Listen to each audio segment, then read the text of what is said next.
Hi guys. Okay, fine. Relax. Hold your horses, guys. Hold your elephants. I will talk about these retards. I think it's pretty clear by now that there's anti-India propaganda going on across the internet in the form of bots and slop content. The easiest way to get tons of views is to talk trash about India. And of course, you need agents for that. Basically, jobless retards like Sarfaraj and Ibs. You guys might have seen this Sarfaraj guy in the comments on literally every post about India. Oh, did you all get his account deleted or what? What did you guys do? Where is Sarfaraj Ahmed? Well, we already have a fan page.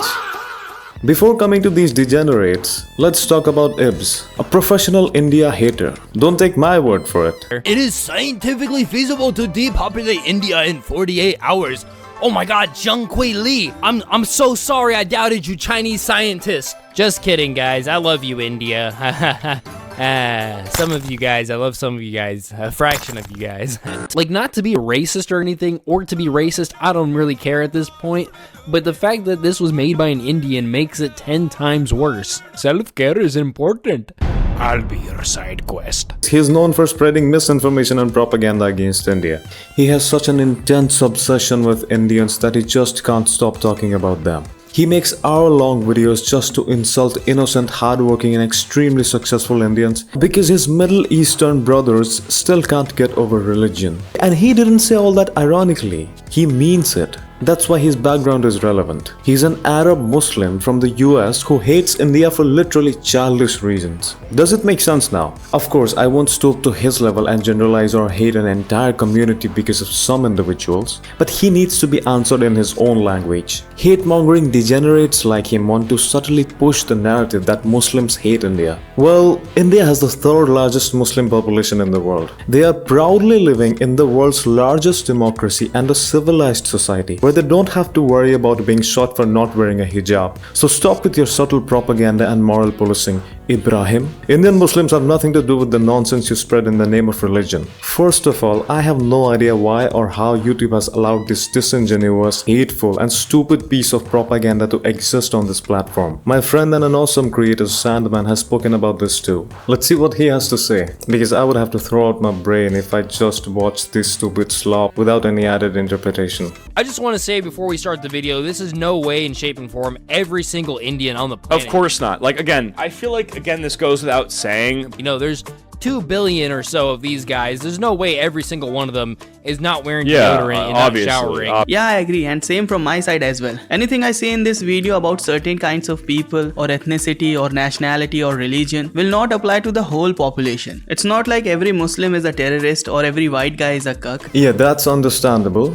But just to set the context and show where the frustration is coming from, look at this white guy with a brain. Indian immigrants are absolutely crushing it in America. The average American household earns $65,000 a year. White Americans, just a touch higher. Most Asians do better here, like Chinese Americans at $85,000. But Indians are in a league of their own, averaging $120,000 a year per household. And how do these immigrants come to America and kick ass? They make up just 1% of the country, but own over half of the hotels. They succeed wildly in many industries, especially tech, where a third of all Silicon Valley startups have an Indian founder or co-founder, and head some of the biggest tech companies in the world.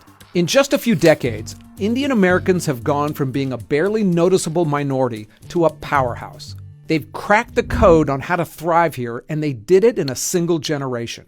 Great. Now let's see if you can survive the heights of stupidity with me.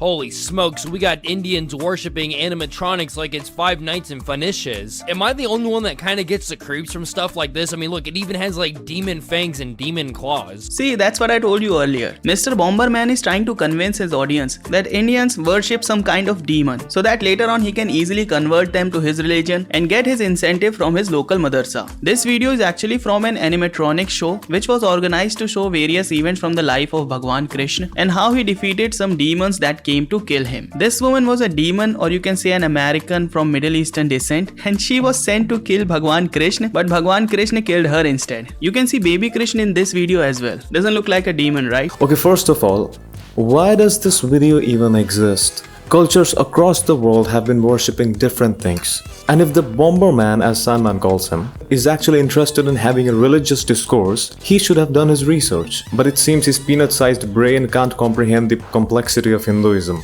And what else can you expect from someone who blindly follows a book and never learns to question? He's stupid and needs to grow up. And even if you don't go to visit India, like I want to ask this guy, how many Indian people have you seen? If you genuinely traveled the world, how many Indian people have you seen without going to India? Because they are everywhere. So what's the problem in that? Indians right now have a lot of disposable income which they are spending to roam all across the globe. If your Middle Eastern cousins would have the same amount of money, they could have also roamed around the globe. But no, they'll only go to UK through that immigration board, right? And yeah, if you're calling out the Indians who have illegally immigrated to different countries, then I'm on your side. But if an Indian is legally going to a different country for work or tourism and you hate his existence, then actually the problem lies within you. So they have a problem with Indians legally traveling around the world and spending their disposable income. Why not? At least they're not setting up colonies to loot places or imposing Sharia. India also became the first country to land on the south pole of the moon, despite still being called a so-called third world country. How do you stop that? Do you think you own the universe or what?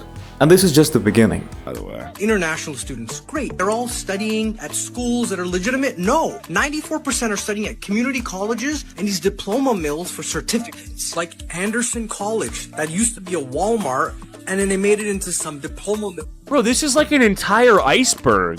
There's no such iceberg. These colleges and diploma mills are run by Canadians only, and they know that many Indians want to come to Canada and work there. So these guys just open random colleges so that they can earn money from Indian villagers. In total, Canada earns almost $8 billion from Indian students alone, and I don't think it wants to lose that money. So yeah, basically these people are using these diploma mills shown, which really aren't real colleges, in order to loophole the student visa laws. So yeah, Canadians are running those schools and taking hefty amount of tuition fees from Indians just to give them a diploma without proper education, but still Indians are the bad guys. This is pure evil. That's all I can say. Millions, literally millions of villagers Oh that my compete God. with high school and college kids for jobs. That's why people are talking about pooping on beaches. Indians have been here forever. Never heard about pooping on beaches until now. This is why I told you guys to No. finish your food before we go into this video a little bit deeper, because yeah, we will be talking. No way. Don't be pooping on the beach in Ontario.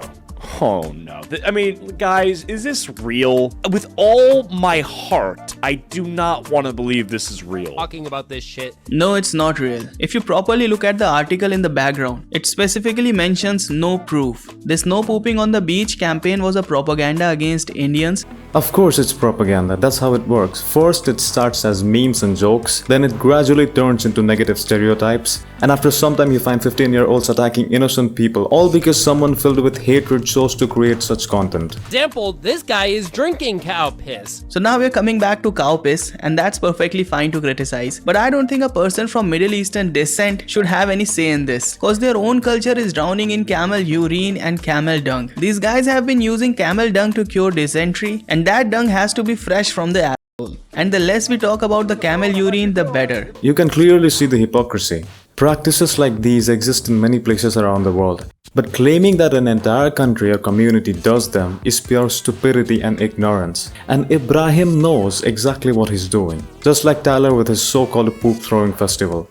It happens in one tiny village that nobody knows about, yet he claims that it happens all over India. The caste system in India was abolished in Yeah, 1950. no, so I actually know about this because my old roommate knew an Indian guy who was like born in India, and he learned all of the things that are actually common cultural practice, and they do follow the caste system invisibly. Now you might be wondering, when did this start? Because it got abolished in 1950s. Surely that's around the time your grandparents were born. So when did this start? Apparently it was estimated to start in 1500 to 500 BC. So Yeah. a system where you are heavily discriminated against based off of It how hasn't, you were like, fully born even gone and away. what family you were born in has existed for almost 3,000 years, if not over that. It says that caste system's origins are rooted in Vedic period, not that it's prevalent from 1000 BCE. In the same screen it's written, it was a fluid division of labor called Varn. Do you know what fluid means here? It means a person can change his labor class if he wants to. It basically meant that your caste was decided by the kind of work you chose to do. If someone wanted to join the army, they would be called a Kshatriya. It was not rigid. In fact, it wasn't even a system in the way it is portrayed today. Later, due to misinterpretation, it became rigid, like many flawed systems in the world. But what the Bomberman wants to say is that you should hate all Indians because some of them follow the caste system. Does that make sense to you? I'm going to show you the caste system within the Muslim society. So basically Muslims are divided into 3 sects. The first one is the Ashraf. This is the high status group claiming noble or prestigious lineage, often associated with Arabs or the other invading groups. They are connected to religious leaderships, governance, land ownership and businesses. The second is the medium caste in the Muslim society, which is Ajlaf. These are basically the people who were converted to Islam from Hinduism, and they are mostly from the lower caste of Hindu communities, because upper caste Hindus do not convert easily. And at last we have the Arzal group, which is the lowest, most marginalized group, often referred to as untouchables. If I wanted to, I could also pick random bits of data from across the internet and paint a narrative that a certain community is bad. But that's what propagandists like Ibs do. He wants you to fight among yourselves. Not to mention, discriminating against nationality and religion still goes on today in India. Here's an Indian official kicking people while they're trying to pray. These guys are not praying in their own home. They're blocking a busy road in the name of prayer. Wait a minute. Did this guy just casually justify blocking of roads for namaz? You can see such visuals all over the world. But somehow they have to make it about India. Going to bomb the place! Get to America! Allahu Akbar! Allahu Akbar! Yes, because radical Islamics are well known for their shaved faces, Indian accent, and the stereotypical polo t-shirt. Abhay Nayak arrested for bomb threat on UK flight. Just once again, another Indian trying to tarnish Muslim name. Having a non-Muslim name does not automatically mean that you're not a Muslim. There are thousands of terrorists roaming around the world with fake name, fake identities, and fake personalities, and it's only when they are caught we get to know their real identity. So this guy not looking like a stereotypical Muslim man doesn't cut you any slack. And what image you are talking about? All the terrorist organizations across the globe are Muslim organizations, so there is actually no image left to be tarnished, because your own community has destroyed it with their beautiful actions. So much so that it's currently unredeemable. So instead of straight away playing the victim card, why not just do some retrospective and improve yourself? See, I told you, he has to make it about Muslims. Let me repeat some facts for him. India has the 3rd largest Muslim population in the world. It is a secular Hindu majority country that has historically and even today given shelter to people of all religions and communities. Unlike your favorite Pakistan and other countries that produce terrorists. All I have to say about Ibs is that he is an attention seeker who hates India. He's rage baiting all of you for views. The entire video is basically him crying about why India deserves it.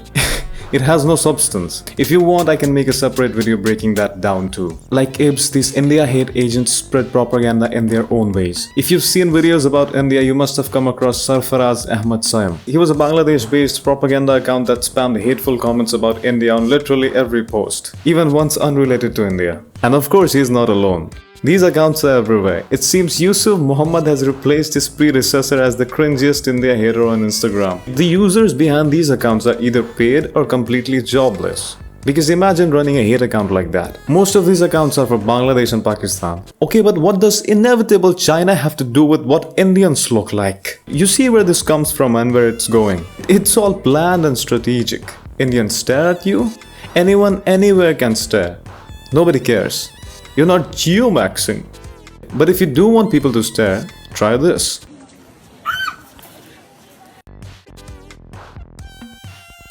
Only people that were mad at me for making a video about Indian girls and saying they're the most beautiful girls are the Indian men. Literally everybody was in agreement in the comment section. All different nationalities, Indian girls are baddies. Bro, we have a word for them in Hindi. Chutiya. And what's with this term baddie? What does that even mean? Since when did Indian girls, some of the most beautiful people in the world, start needing validation from random degenerates online? Ibs, I know the reason for your frustration, and I completely understand. The shooter has finally been caught and identified and is under police custody. I really hope he's not The shooter Muslim. has been identified as 22-year-old white male Tyler Robinson. Oh, thank goodness. I was so worried. The shooter, however, did convert to Islam just yesterday and changed his name to Abdul Rahman Ahmed Muhammad Allahu Akbar Ali Omar Yusuf Hamza Saeed Osama Obama Shawarma Homos Saeed Ibn Abdu bin Ibn Abu bin Bing Bong Bazooka Boom Boom. Don't worry, it might change in the next 5,000 years. The only thing to take away from this video is that Indian culture is extremely tolerant and welcoming. That's why many of these hateful retards get away with saying anything. When they say we, don't assume they represent the US or the West. They only represent depressed, pathetic wannabes looking for views or a shallow sense of superiority. There can be bad people anywhere, but most are generally decent. It's 2026. Most Indians don't want to be white. I have been making these videos because it's extremely stupid and honestly hilarious to see the sudden rise in anti-India sentiment online. Everyone knows it's forced and baseless. It is about removing the virus of stupidity from people's brains, if possible. And my fellow Indians, stop giving them the attention they're looking for.